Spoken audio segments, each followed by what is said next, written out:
we'll start with you, Guy. Slow start. You went into the break down 10. What sort of was the message at halftime that turned around? Well, we'd scored 4 points, I think, with about 4 minutes left in the first quarter, so it was feeling like a soccer game. They weren't bad shots. I think at half time you got two players as good as Kayla and Loz. They were 1 of 15 between them. So we knew that wouldn't last, right? So the message was really for those two guys to back themselves and take their normal shots, and they'll drop. So that was really that part of it. And down 10 was nearly all due to really poor defensive rebounding and allowing second chance points. So that was the challenge, that at half time, if we take care of that, keep them off the glass, do a better job, we expect that the shooting will turn around and we'll get back in the game.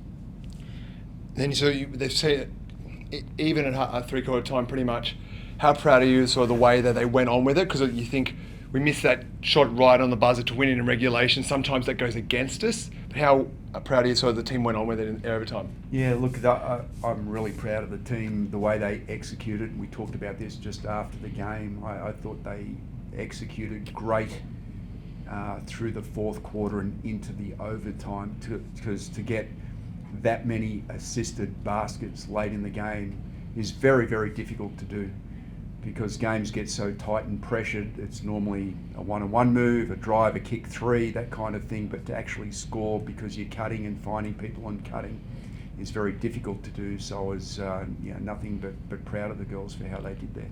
Em, you're down there in the clutch out there. Obviously hit the clutch shot down the end. How did you see it out there? I was backing myself and backing my free throws. I haven't had the greatest season with free throws so far, but just going through my routine and trusting my shots. You had 17 there, obviously a couple of threes, and a very crafty layup in the first half as well. How do you think you played overall? Okay offensively. I think defensively definitely needs some work. Like what Guy said at halftime, we needed to really get on the D boards, and especially for me fighting over the ball screen. So definitely room for improvement, but I'm happy with my offensive game. Guy, that's now 3 wins in a row. Obviously the Melbourne one was probably seen as our best win to date. Do you think this is now our best win to date this season? Look, probably. I mean, the Melbourne win was just a lot of built-up frustration and angst, because we played 2 games where we just shot the ball horribly, like 20-something% shooting, and got dusted up pretty well by Perth and Townsville. And so I think the Melbourne game was just, everyone broke their shackles and the shooting was great. This game, I just think it was a good build because a lot of the execution was good, and I was also pleased with the Bendigo win, because I felt like we had to come out and play a very good second half, because we're 10 down against Bendigo at the half. So just pleased with the mentality and mental toughness of the team to execute when it counts. Lozzie had a double-double, 15 and 10, sorry. Kayla had 17 and 11, and obviously the girl next to you, Emma, had 17 off the bench. There were some standouts. What do you think of those threes played? Look, we've made some offensive tweaks to make Kayla more of a facilitator, and I think that's really coming to fruition. So I don't know how many, she probably didn't have 2 assists the last game. She had 8 or 9, something like that. But I think that the offense is moving a lot better now than what we were before. We've got some significant weapons to bring back into the team yet offensively. So, but it's better that those players can come back in on a platform of the team playing really well, rather than they come back in and the team's desperate for victories. EC, what does this sort of mean for the group now you've knocked off the league leaders? I think it just shows that we can really beat the top teams, and every team in this league is competitive, so we just need to go into each game with confidence like we did for this one. Guy, the journey of the team from the beginning of the season, how are you feeling now about the rest of the season, given the improvement that you've been seeing? And also, as you said, you've got more players to come back. When are we going to be seeing some of those players coming back? The first part of your question is development of the Flames way that we want to play basketball. So that there's no shortcuts to that.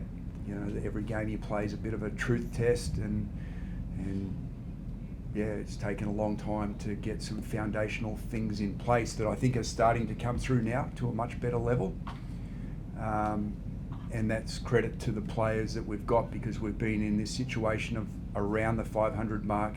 7 of our first 10 games are on the road, so these girls have really felt the pressure of needing to hang in with the 4 while we're playing on the road and while we're learning a new system. So the fact that we've got 3 with Tess, and to answer that part of the question, she's a game by game, I'd say, so we'll have a look at her for the next one just to potentially see. We won't rush her. And then Swaino, I think that she'll still be another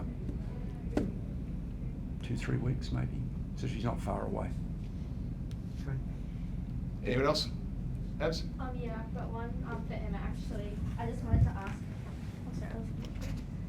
Emma, I just wanted to ask about you playing with the Kangaroos earlier this year. Just being in that team and also that environment with the girls. How have you kind of brought that experience into the WNBL? Yeah, I guess just the 3-on-3, like I just really makes you enjoy basketball. Like you don't have as much pressure on you from a personal note. But yeah, just really being out there and competing with a good group of girls, really good culture, and yeah, we're just backing each other. So I think coming into the season, I was confident in my ability. So yeah, really enjoyed that experience. And I also wanted to say it really felt like all of the girls just stepped up today and it was a team performance. Do you think it was like that for you, where it wasn't just 1 or 2 girls, it was everyone?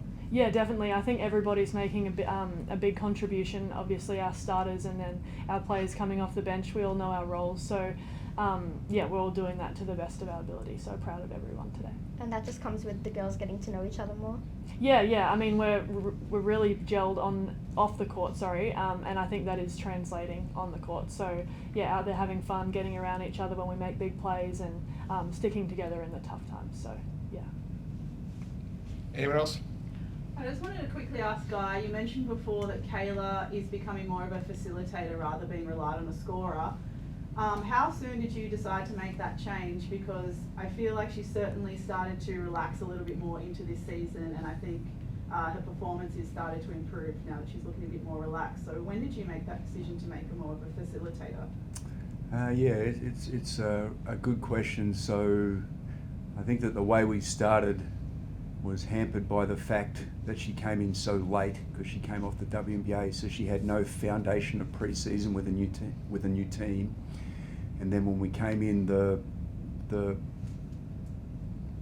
building blocks, I suppose, that I wanted her to get done, she was just out of sorts and out of rhythm and flow with it. So after we had that loss against Perth, I think it was clear to me then that I needed to, because I had her in this sort of role when I last coached her at Boomers, but we had Ezzy. So Ezzy was a 5 and Kayla could play that role in a 4. So I had to get it clear in my mind how Kayla could do the same stuff in a 5, and then what that meant for a smaller team, because Dee Dee's our 4.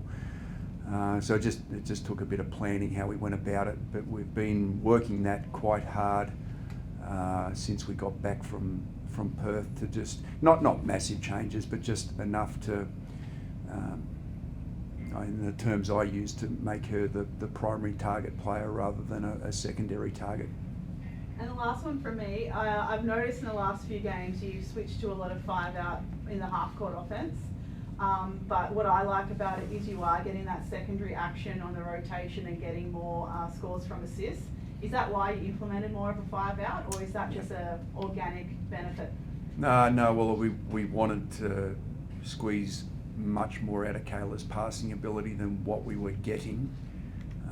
So I think that in our previous setups, we were getting the ball back into her hands way too late on the shot clock. So instead of waiting for that to happen, and sometimes it just didn't happen, and then she's struggling to get a rhythm, we decided to go after that really hard and have the ball in her hands early, and then just try to attack both sides of the floor. Cool, thank you. Good question. Well, good. Thank you, guys. Thank you very much. Thank you.